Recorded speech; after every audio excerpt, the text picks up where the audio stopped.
Bonjour, soyez les bienvenus pour ce tirage. Aujourd'hui, je vais vous parler de l'oracle des abysses. L'oracle des abysses se présente comme ça, donc avec vraiment cette idée de corde de marin, vous voyez. Alors, il n'y a pas le nœud, mais on pourrait presque le deviner. C'est un très bel oracle, donc ça, c'est le dos de deck, qui n'est pas, vous voyez, on ne peut pas l'inverser, hein. C'est pas un oracle où on a la version en droit et puis en vert, d'accord.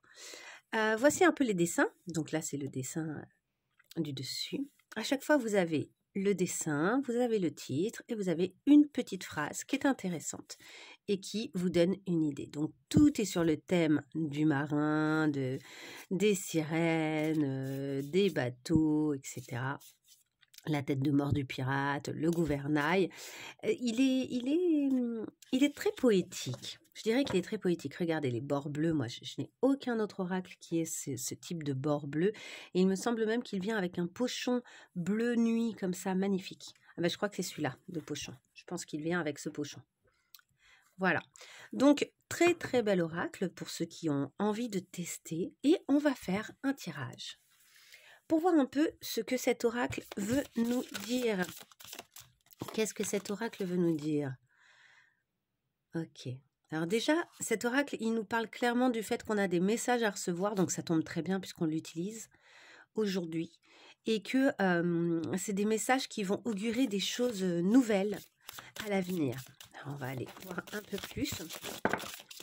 Alors voici déjà 1, 2, 3. Bon ben voilà, on a 3 cartes. Notre dos de deck, c'est « La vie accompagne mon cheminement ». Donc là, on est vraiment dans cette idée que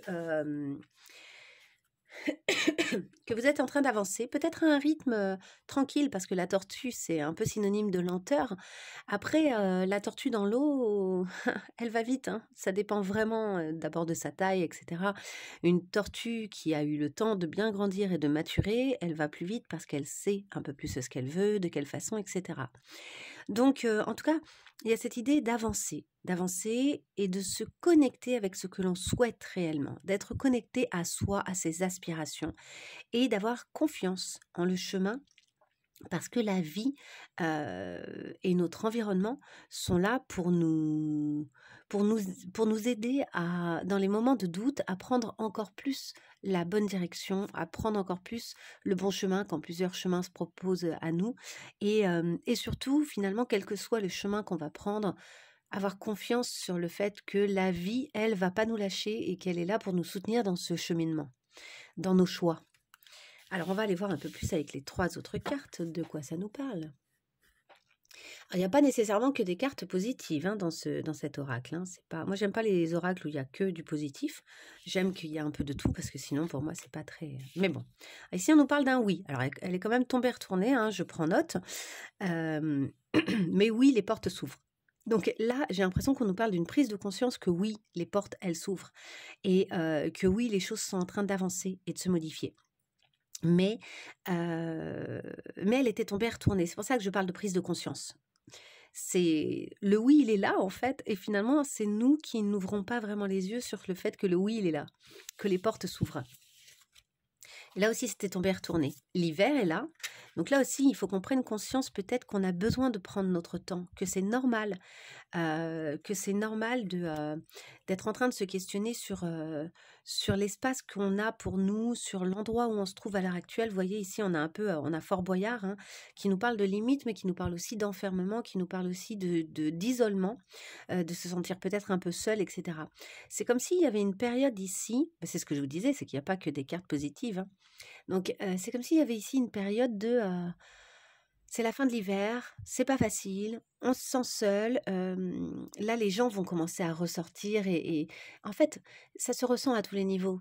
Même au niveau professionnel, au niveau relationnel, évidemment. C'est plus compliqué quand même de rencontrer quelqu'un, par exemple, quand on est célibataire en hiver, parce qu'on sort moins, parce qu'on a ce besoin un peu de se mettre dans son cocon, d'hiberner, quoi. et de se protéger de ce froid. Et puis, notre corps nous fait sentir qu'une lenteur est nécessaire et ça fait partie du chemin, quoi. Ça fait partie de notre cycle. C'est un cycle très naturel. Mais du coup, quand ça commence à durer, quand ça s'étale un peu dans le temps, en plus, s'il y en a certains qui ont eu les maladies là de l'hiver, hein, il y a eu des belles gastro, il y a eu des belles, alors si vous tombez c'est un intemporel, donc si vous tombez là-dessus aussi, dans une période de printemps ou d'été, c'est tout à fait valable. Vous pouvez d'abord complètement choper une crève, hein. On sait maintenant par exemple que le covid, il ne disparaît pas en été, hein. Il y a eu des cas, de covid, à l'été 2023. Il y a plus de date en fait, donc on verra bien ce qu'il en sera en 2024 et cetera, mais il y a pas de finalement, certains types de maladies maintenant nous tombent dessus quelle que soit la saison et c'est pas étonnant puisque de toute façon avec le réchauffement climatique, ils feraient quoi les virus sinon? Ils sont bien obligés de s'adapter, hein. Donc même s'il fait un peu plus chaud, bah, ils sont encore là, ils résistent, hein. Eux aussi ils résistent.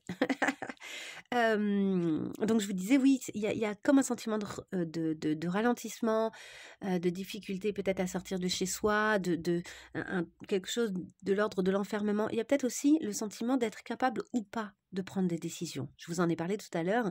Le cheminement, c'est aussi, chaque pensée, chaque action posée, chaque choix qui est fait, c'est vraiment ça le cheminement. C'est le fait de se positionner par rapport à sa propre vie et d'oser s'engager sur un chemin et de pas reculer, de pas être dans une balance, de pas être en train de se dire ah, j'y vais pas, j'y vais pas, parce que par contre, le moment où on n'avance pas, finalement, on ne sait pas quoi. Il vaut mieux aller dans un chemin et rebrousser chemin, mais au moins y être allé, rebrousser chemin et se dire que finalement le chemin est ailleurs et qu'on va tester le deuxième chemin qui nous était proposé, hein.